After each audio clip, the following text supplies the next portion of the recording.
पुरुषोत्तम मास महात्म कथा अध्याय 11। नारद जी बोले, सब मुनियों को भी जो दुष्कर कर्म है ऐसा बड़ा भारी तप जो इस कुमारी ने किया वह हे महामुने हमें सुनाइए। श्री नारायण बोले, अनंत ऋषि कन्या ने भगवान शिव शांत पंचमुख सनातन महादेव को चिंतन करके परम दारुण तप आरंभ किया। सर्पों का आभूषण पहने, देव नंदी भृंगी आदि गणों से सेवित, 24 तत्वों और तीनों गुणों से युक्त, अष्ट महासिद्धियों तथा प्रकृति और पुरुष से युक्त, अर्धचंद्र से सुशोभित मस्तक वाले, जटाजूट से विराजित भगवान के प्रीत्यर्थ उस बाला ने परम तप आरंभ किया। ग्रीष्म ऋतु से सूर्य होने पर पंचाग्नि के बीच में बैठकर, हेमंत और शिशिर ऋतुओं में ठंडे जल में बैठकर, खुले हुए मुख वाली जल में खिले हुए कमल की तरह शोभित होने लगी।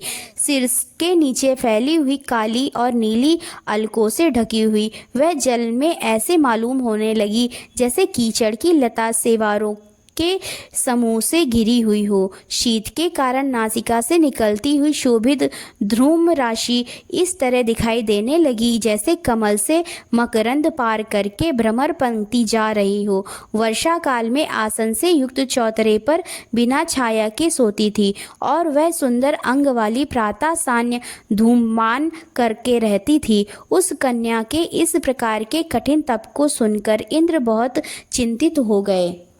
सब देवताओं से दुर्धर्षा और ऋषियों से निष्प्रियणिया उस ऋषि कन्या के तप में लगे रहने पर हे नृपनंदन, हे क्षत्रिय भूषण, 9000 वर्ष व्यतीत हो गए।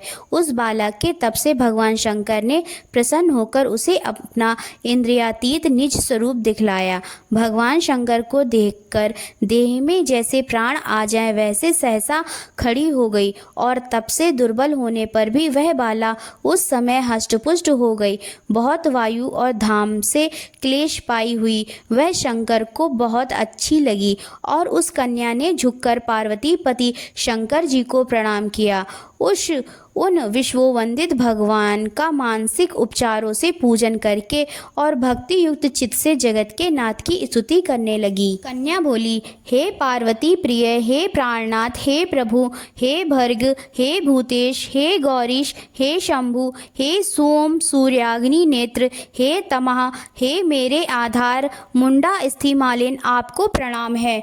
अनेक तापों से व्याप्त हैं, अंगों में पीड़ा जिसके ऐसा तथा परम घोर संसार रूपी समुद्र में डूबा हुआ दुष्ट सर्पों तथा काल के तीक्ष्ण दांतों से डसा हुआ मनुष्य भी यदि आपकी शरण में आ जाए तो मुक्त हो जाता है। हे विभो, जिन आपने वाणासुर को अपनाया और मरी हुई अलर्क राजा की पत्नी को जिलाया, ऐसे आप हे दयानाथ भूतेश चंडीश भव्य भवतार मृत्युंजय प्राणनाथ, हे दक्ष प्रजापति के मुख को ध्वंस करने वाले, हे समस्त शत्रुओं के नाशक, हे सदा भक्तों को संसार से छुड़ाने वाले, हे जन्म के हर्ता, हे प्रथम सृष्टि के कर्ता, हे प्राणनाथ, हे पाप के नाश करने वाले, आपको नमस्कार है। अपने सेवक की रक्षा कीजिए।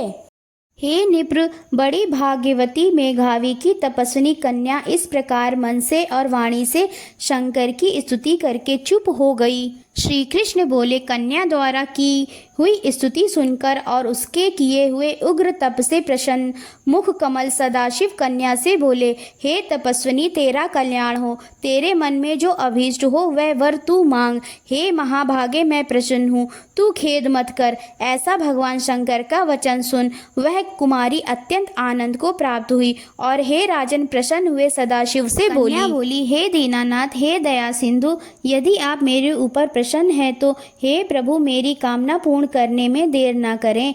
हे महादेव, मुझको पति दीजिए, पति दीजिए, पति दीजिए, मैं पति चाहती हूँ, पति दीजिए। मेरे हृदय में और कुछ नहीं सोचा है। वह ऋषि कन्या इस प्रकार महादेव से कहकर चुप हो गई।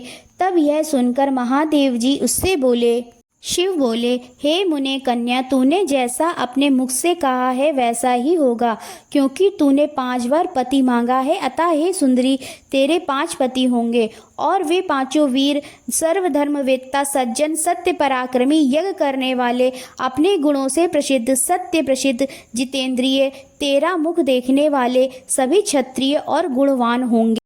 श्री कृष्ण बोले, ना तो अधिक प्रिय ना तो अधिक अप्रिय। ऐसे महादेव के वचन को सुनकर बोलने में चतुरा कन्या झुककर बोली। बाला बोली, हे गिरजाकांत सदाशिव, संसार में एक स्त्री का एक ही पति होता है, अतः 5 पति का वर देकर लोक में मेरी हंसी ना कराइए। एक स्त्री 5 पति वाली ना देखी गई है और ना सुनी गई है। हाँ, एक पुरुष की 5 स्त्रियां तो हो सकती हैं। हे शंभो, हे कृपानिधि, आपकी सेविका मैं 5 पतियों वाली कैसे हो सकती हूँ? आपको मेरे लिए ऐसा कहना उचित नहीं है। आपकी सेविका होने के कारण जो लज्जा मुझे हो रही है वह आप अपने को ही समझिए। कन्या का यह वचन सुनकर शंकर जी पुनः उससे बोले। शंकर जी बोले, हे भीरु, इस जन्म में तुझे पति सुख नहीं मिलेगा। दूसरे जन्म में जब तू तपोबल से बिना योनि के उत्पन्न होगी तब पति सुख को भोगकर अनंतर परम पद को प्राप्त होगी, क्योंकि मेरी प्रिय मूर्ति दुर्वासा का तूने पहले अपमान किया है। हे शुभ्रु, वह दुर्वासा यदि क्रोध करे तो तीनों भुवनों को जला सकते हैं। सो तूने अभिमानवश ब्रह्म तेज का मर्दन किया है। जिस अधिमास को भगवान कृष्ण ने अपना ऐश्वर्य दे दिया, उस भगवान के प्रिय पुरुषोत्तम मास का व्रत तूने नहीं किया। मैं ब्रह्मा आदि से लेकर सब देवता, नारद आदि से लेकर सब तपस्वी जिनकी आज्ञा सदा मानते चले आए हैं, हे बाले, उसकी आज्ञा का कौन उल्लंघन करता है? लोक पूजित पुरुषोत्तम मास की दुर्वासा की आज्ञा से तूने पूजा नहीं की। हे मूढ़े द्विजात्मजे, इसीलिए तेरे 5 पति होंगे। हे बाले, पुरुषोत्तम के अनादर करने से अब अन्यथा नहीं हो सकता है। जो उस पुरुषोत्तम की निंदा करता है वह रौरव नरक का भागी होता है। पुरुषोत्तम का अपमान करने वाले को विपरीत ही फल होता है। यह बात कभी अन्यथा नहीं हो सकती है। पुरुषोत्तम के जो भक्त हैं वे पुत्र, पौत्र और धन वाले होते हैं और वे इस लोक को तथा परलोक की सिद्धि को प्राप्त हुए हैं, प्राप्त होंगे और प्राप्त हो रहे हैं। और हम सब देवता लोग भी पुरुषोत्तम की सेवा करने वाले हैं। जिस पुरुषोत्तम मास में व्रत आदि से पुरुषोत्तम शीघ्र ही प्रसन्न होते हैं, उस सेवा करने योग्य मास को हे सुमध्य में हम लोग कैसे ना भजें? उचित और अनुचित विचार की चर्चा करने वाले अतएव अनुकरणीय जो मुनि हैं, उन अति उत्कृष्ट श्रेष्ठ तपस्वी पुरुषों का वचन कैसे मिथ्या हो सकता है, कहो। इस प्रकार कथन कहते हुए भगवान नीलकंठ शीघ्र ही अंतर्ध्यान हो गए और वह बाला युद्ध से भ्रष्ट मृगी की तरह चकित सी हो गई।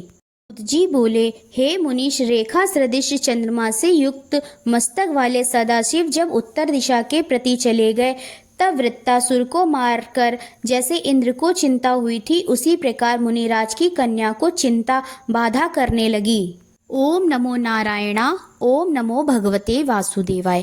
आशा करती हूँ आप सभी को यह वीडियो अवश्य ही पसंद आई होगी। अगर आपको यह वीडियो पसंद आई हो तो प्लीज़ इसे लाइक करें, अपने दोस्तों और परिवार के साथ इसे शेयर करें, हमारे इस चैनल को सब्सक्राइब करें, बेल आइकन दबाना ना भूलें ताकि आगे आने वाली नई नई कथाएँ आपको सबसे पहले मिल सके। कमेंट में अपना सुझाव ज़रूर दें। राधे राधे।